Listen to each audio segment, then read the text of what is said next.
Son las 6 de la mañana. Llega la hora de la verdad. Para pensar y analizar las noticias de Colombia y el mundo. La hora de la verdad. En la red de Radio Red RCN. Con Fernando Londoño Hoyos.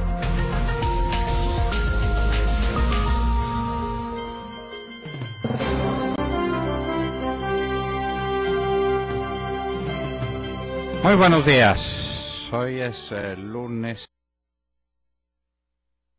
19 de mayo de 2014.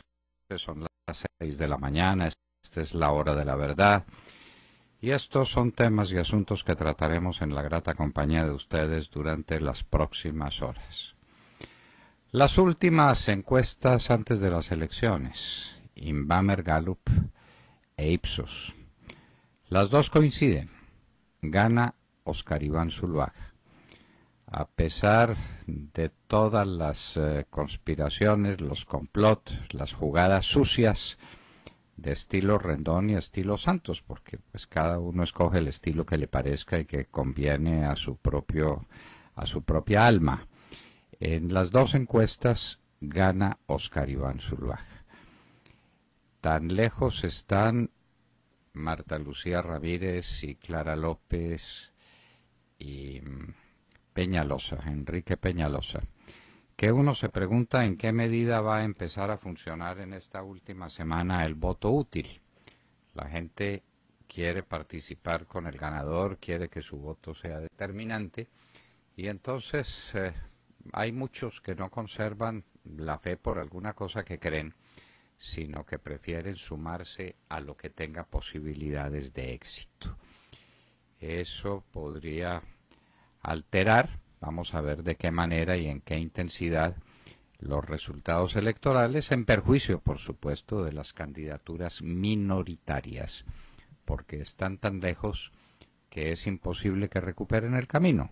Al menos estadísticamente hablando, eso no sería posible.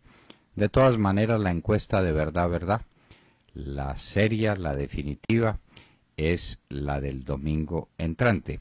Estas otras son anticipos. ¿Cómo está el corazón de la gente antes de las elecciones? Inbamer e Ipsos. El gobierno tiene graves problemas. El país va por mal camino. Eso lo juzga el 67% de la gente. Y si va por mal camino es porque tiene un mal presidente. Y la imagen desfavorable de Santos es cada vez mayor. La guerrilla y la famosa paz no son tema. Y la gente descubre rápidamente en qué consisten las trampas en esta materia. Firmaron a la carrera una cosa con las FARC sobre droga, y cada vez es peor.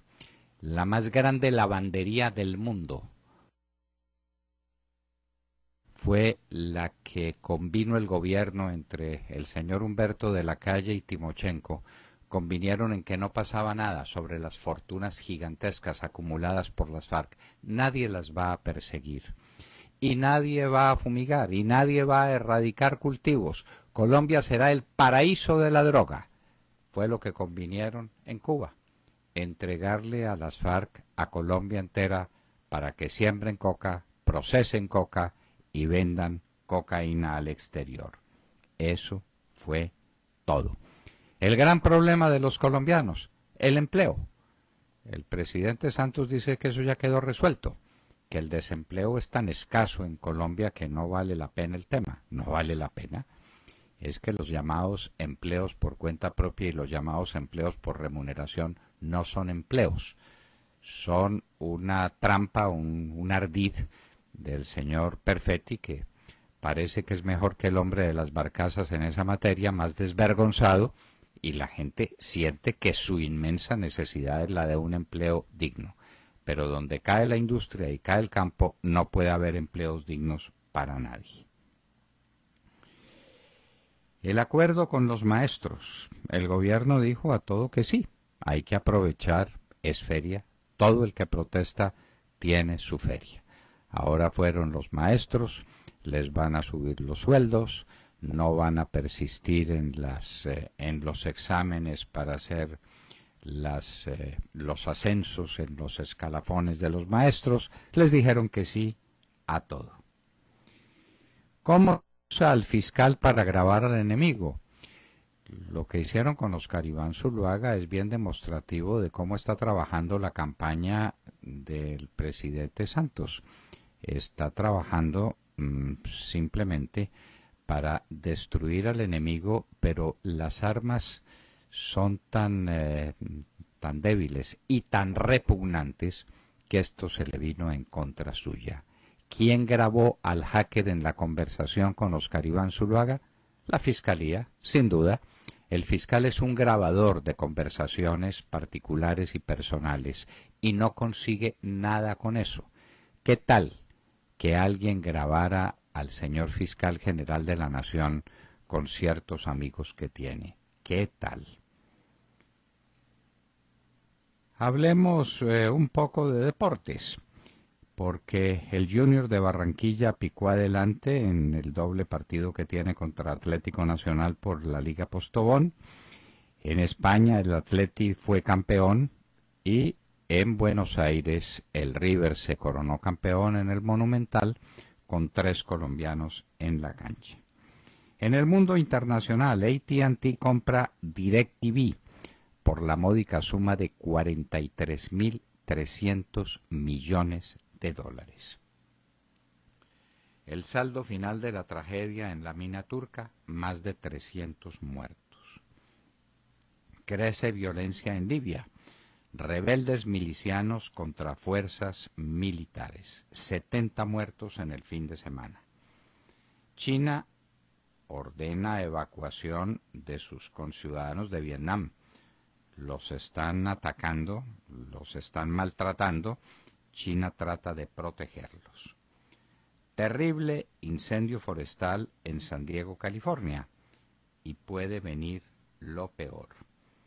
En los Estados Unidos están muy embebidos con la triple corona porque existe la posibilidad otra vez, la que no se da por allá desde hace 40 años, de que un caballo tenga la triple corona. Falta el Belmont Stakes y el caballo California Chrome puede ser el ganador de la triple corona.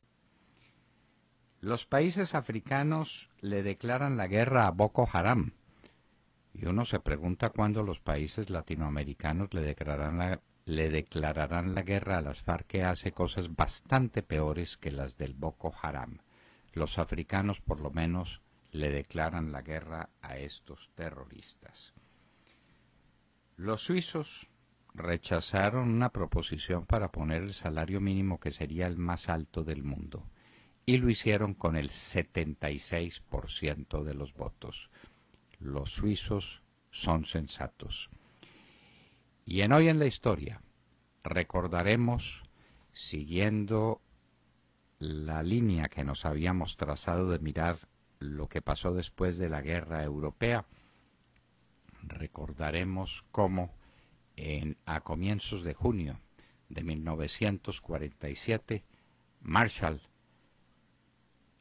logró conmover el mundo con el Plan Marshall. ¿En qué consistió? ¿En qué medida salvó a Europa? ¿Qué fue lo que sucedió? De todo esto y de mucho más hablaremos con ustedes desde aquí, desde la hora de la verdad. Muy buenos días a todos. Bueno, queridos amigos, eran de esperar los golpes bajos, ¿no?, en la recta final de esta campaña electoral. Tras el narcoescándalo que involucra a 2 cercanos asesores del presidente candidato Juan Manuel Santos, ¿recuerdan?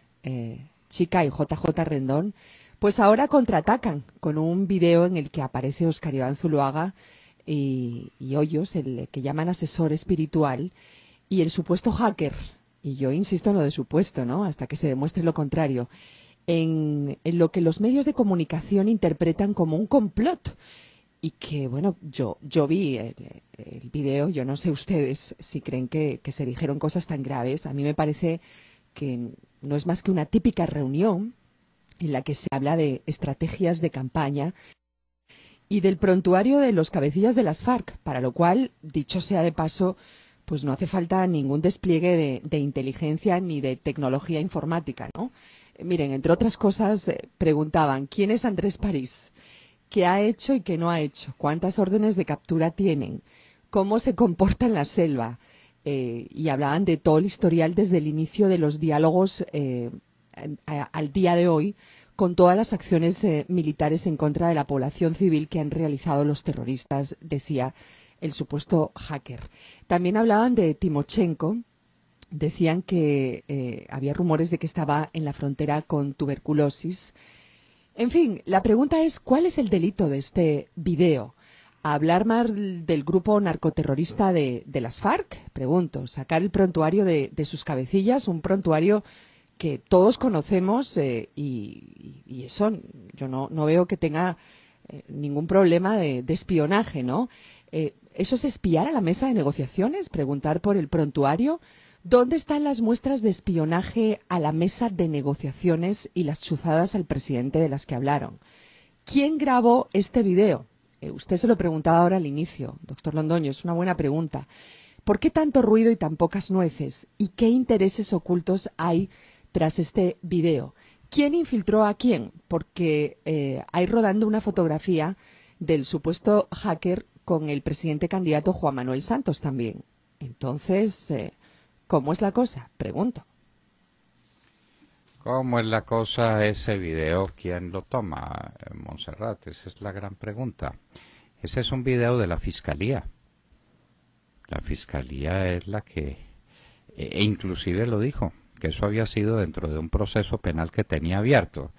¿Tenía abierto contra el hacker? No, lo que tenía abierto era la orden de grabar a Óscar Iván Zuluaga cuando llegara a hablar con el supuesto hacker.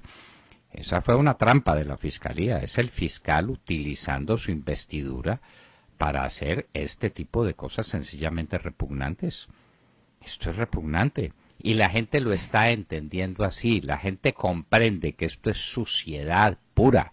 Esto es el estilo JJ Rendón en combinación con el fiscal. A JJ Rendón se le ocurrían las porquerías y las ejecutaba el fiscal general de la Nación con el poder del Estado. No, pero qué pena, podían haberlo hecho un poquito mejor, yo insisto. No sí, le veo el menor problema al video. O sea, no. Pues yo tampoco. Yo lo vi 2 o 3 veces y... ¿Y qué podían hacer mejor si es que Óscar Iván Zuluaga es un hombre limpio? Es un hombre decente, estructuralmente decente, Montserrat. Entonces, ¿qué le pueden encontrar? Nada. ¿Cuál es el delito de preguntar quién es Andrés París y qué ha hecho, qué no ha hecho y cuántas órdenes de captura tiene? Pregunta. Además, ningún delito es interesarse por los personajes esos que están en La Habana haciendo nada. Es decir, viviendo como reyes y disfrutando de la popularidad que Juan Manuel Santos les ha abierto para darle por popularidad a terroristas. Preguntarse, ¿y quiénes son esos hombres? ¿Quién es el tal Andrés París que habla de moral pública y que habla de democracia? ¿Quién es él? Pues un asesino, un bandido, un sinvergüenza como todos esos que están allá en La Habana. Ahí no hay nada, ahí no hay nada. Ahí no hay ninguna falla de Óscar Iván Zuluaga. Ahí lo que hay es una soberbia suciedad de la utilización de los medios del Estado, de la Fiscalía General de la Nación, para grabar una persona. Eso es todo lo que hay. Eso se le ocurre a JJ. Otro tema, doctor Londoño. El supuesto hacker habla de sus conexiones con los servicios de inteligencia. Bueno, él puede decir misa si quiere. Yo también tengo amigos que de pronto pueden decir que conocen al presidente Juan Manuel Santos y que el presidente Juan Manuel Santos les ha dicho tal o cual cosa. Yo creo que todo eso hay que investigarlo definitivamente, pero no veo la relación del candidato Óscar Iván con este tema. No lo encuentro, no me parece que tenga mucha trascendencia este video y no entiendo el escándalo que los medios de comunicación han hecho. Pues como que no lo entiende, Montserrat. Eso sí, perdóneme, pero la ingenuidad suya sí es extrema. Pero los medios de comunicación a los que usted se refiere están todos comprometidos con la pauta oficial. O sea, está diciendo usted que están al servicio de... Pero desde luego gobierno, al servicio de esa causa. Es que el que paga tiene la razón. ¿Y quién es el que paga las más estrafalarias pautas publicitarias que ha habido en la historia de Colombia en los últimos meses, en el último año, en el último medio año sobre todo? El gobierno. Entonces, el anunciante siempre tiene la razón, no se le olvide. Eso es todo lo que hay. Ahí no hay nada. De manera que entienda qué es lo que hacen los medios de comunicación. No hay sentido crítico, no hay espíritu crítico. Simplemente están al servicio de su mayor anunciante, de su descomunal anunciante. Eso es todo. ¿Ya le quedó claro? Muy grave, eso es muy grave. Pues sí, muy los grave. medios de comunicación Pero el país entiende, el país entiende. régimen. Y por eso las encuestas, incluyendo la de Ipsos Napoleón Franco, que es un encuestador oficial, amigo del gobierno y no amigo declarado y reconocido del gobierno, hacen encuestas y la gente contesta, y Oscar Iván Zuluaga ha doblado, en Ipsos, ha doblado la intención de voto en el último mes. Y ya está por encima del presidente Santos en Ipsos. De manera que vea lo que la gente está pensando y lo que va a pensar de aquí al domingo. Lo que va a pensar. Esperemos que así sea. Eso tiene que ocurrir. Hay una lógica política, hay una dinámica social y la gente está absolutamente indignada con lo que está ocurriendo. William Calderón. Doctor Londoño, buenos días Colombia, gracias por invitarnos a sus hogares y a sus vehículos. Hoy es lunes 19 de mayo del año 14, son las 6:20, como una actitud desesperada del gobierno ante la caída en picada en las encuestas del candidato de las FARC, Juan Manuel Santos. Fue calificado el acuerdo sobre drogas, narcotráfico y cese unilateral del fuego por parte de las FARC entre el 20 y el 28 de mayo. Las FARC reconocen con ello que tienen relación con el comercio ilícito de drogas, conviniendo con el gobierno evitar la aspersión aérea de cultivos ilícitos. Mejor dicho, las FARC, aprovechando la debilidad del gobierno, impusieron sus condiciones, dándole vía libre al combustible que hace posible su financiación. Pues en el precitado acuerdo, los capos del principal cartel de la droga le sacaron partido a la paz electoral que se fragua desde La Habana, meca del narcoterrorismo. Allí no se denunciaron las rutas empleadas por ellos, ni ofrecen la erradicación definitiva de cultivos, todo por cuenta del apoyo al presidente candidato. No se firmó nada. Bueno, William, ¿y qué dijeron de las fortunas que se hicieron al amparo del negocio? Nada, tampoco. ¿Qué dice el acuerdo? Nada, es una lavandería.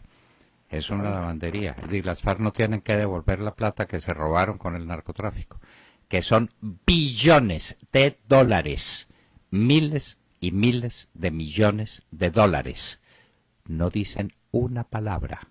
Al doctor Humberto de la Calle no se le ocurrió preguntar, y al general Oscar Naranjo, que debiera ser tan conocedor de estos temas, no dijo, bueno, ¿y la plática que ustedes hicieron con esto qué pasó? ¿La devuelven? ¿La reintegran? ¿Cómo se maneja esto? Ni una palabra, ni una palabra. Lo que crearon fue una lavandería. Y además, ¿cómo va a ser la erradicación manual? Ah, no, por propio convencimiento de los campesinos. ¿Y quién los va a convencer? Las FARC. No se le olvide, las FARC. Lo que está previsto es el Ministerio de Seguridad Nacional, es como lo van a llamar, que va a dirigir Oscar Naranjo y del que van a formar parte los miembros de las FARC con sus propios fusiles. Así no tienen que entregar las armas. No.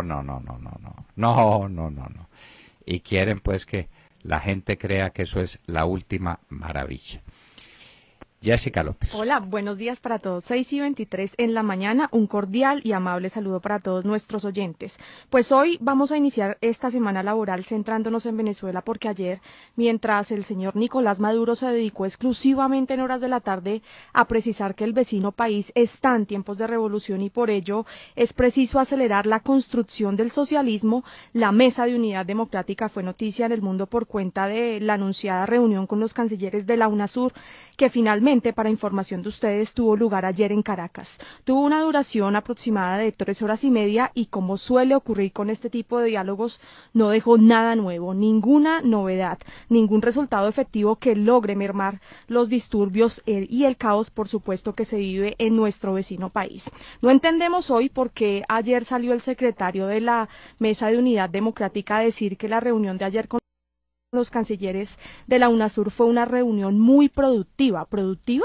No entendemos sinceramente a qué se debe este calificativo. En primer lugar, no hay ni siquiera una fecha estipulada para reanudar las conversaciones con Maduro, quien es por supuesto obvio, con sus actos ratifica cada vez más que esas reuniones con la Mesa de Unidad Democrática le valen 5, o por lo menos le valen 5 las propuestas de la oposición que aún pretenden lograr una renovación democrática a través del diálogo con el chavismo. Para que ustedes tengan presente cuáles son las propuestas de la oposición, pues 3 puntos siguen estando sobre la mesa. 1, lograr la creación de una comisión de la verdad plural, comisión que hoy en día está únicamente integrada por parlamentarios chavistas y voceros como el ministro del Interior y Justicia de Venezuela. 2, revisar los casos de los presos políticos, en especial el caso de Leopoldo López. 3, escuchar las demandas del movimiento estudiantil de Venezuela, que hasta el momento, no es un secreto para nadie, ha sido uno de los sectores más irrespetados por parte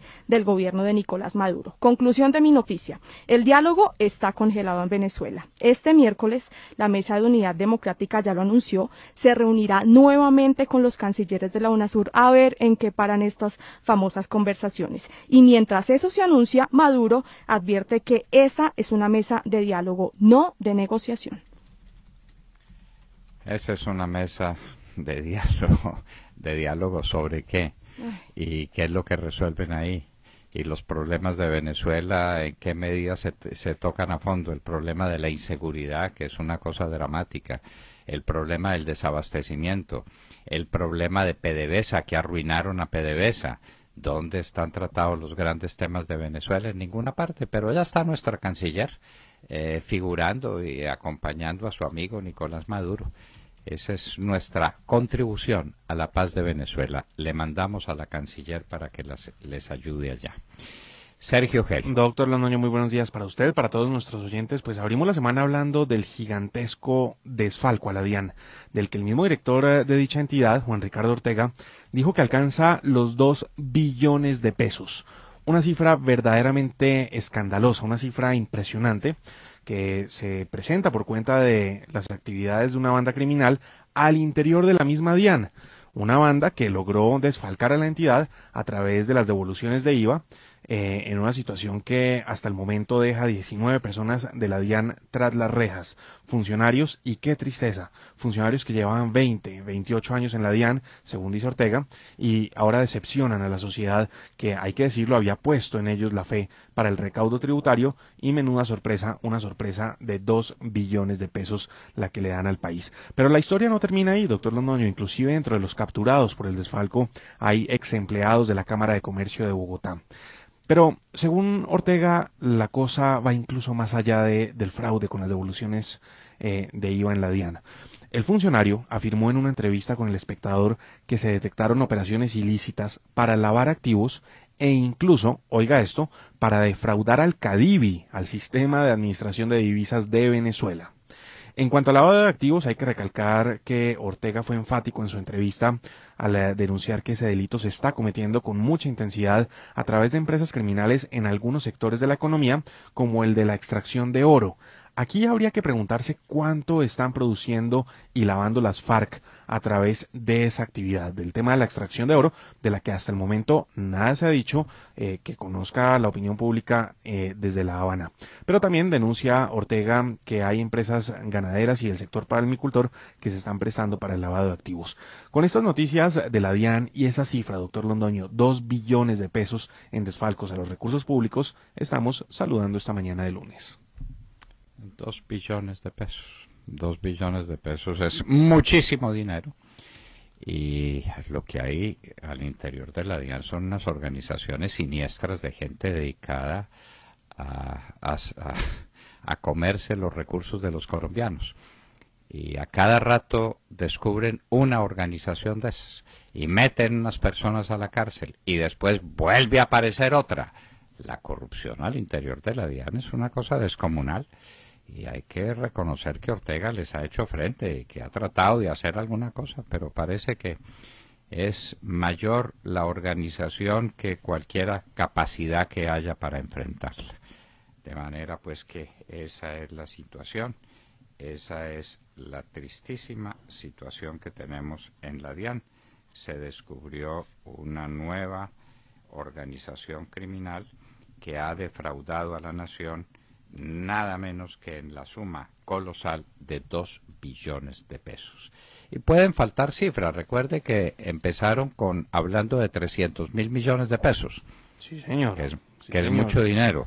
Bueno, pues en un ratico van en 2 billones. Y falta hablar de todo el tema del contrabando también, doctor Londoño, que ese es el otro, la otra culebra que tienen que enfrentar en la DIAN.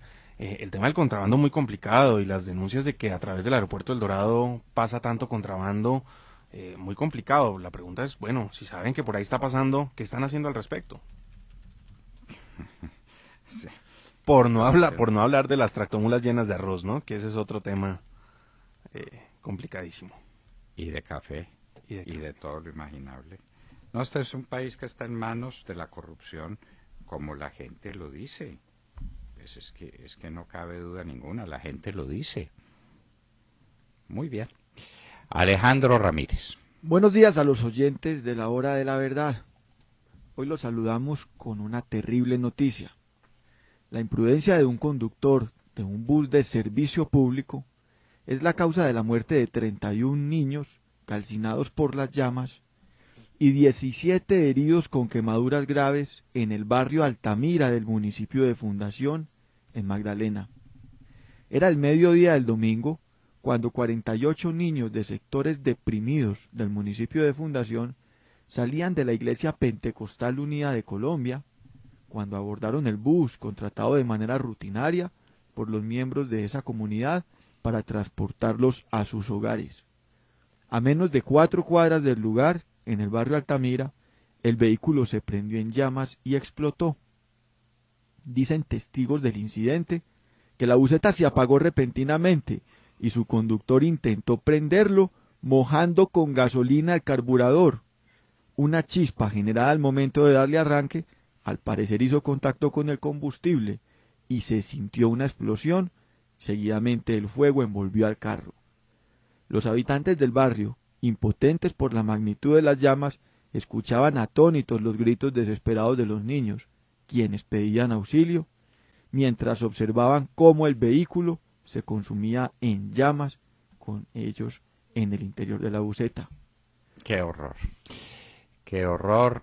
Y ese salvaje, el conductor, hace esa operación y trata de prender el vehículo utilizando combustible con los niños adentro. Pero mire la valentía de uno de los vecinos, doctor. En medio de las llamas, una madre desesperada se sube a la buseta para rescatar a su hija, pero no logró rescatarla con vida. Rosiris Hernández acompañaba al grupo de pequeños en el traslado a sus hogares y pudo sacar varios de ellos junto con un mototaxista, que fue la primera persona en llegar al lugar del siniestro. Bueno. Y mira lo más grave, doctor Londoño, este vehículo no contaba con las normas de seguridad que exigen las leyes, carecía de extintores, no tenía salida de emergencia y al momento del suceso las puertas estaban bloqueadas. Más el sobrecupo. Más todo. Esto es una barbaridad encima de otra barbaridad y el resultado son 31 niños incinerados. Por la imprudencia de un conductor, doctor Londoño. Qué espanto. Bueno, cosas que pasan en Colombia y que uno creería que no puede pasar en ningún otro lugar del mundo. Qué barbaridad. Y les cuento que en unos muy poquísimos minutos estará con nosotros Óscar Iván Zuluaga, candidato del Centro Democrático a la presidencia de la República.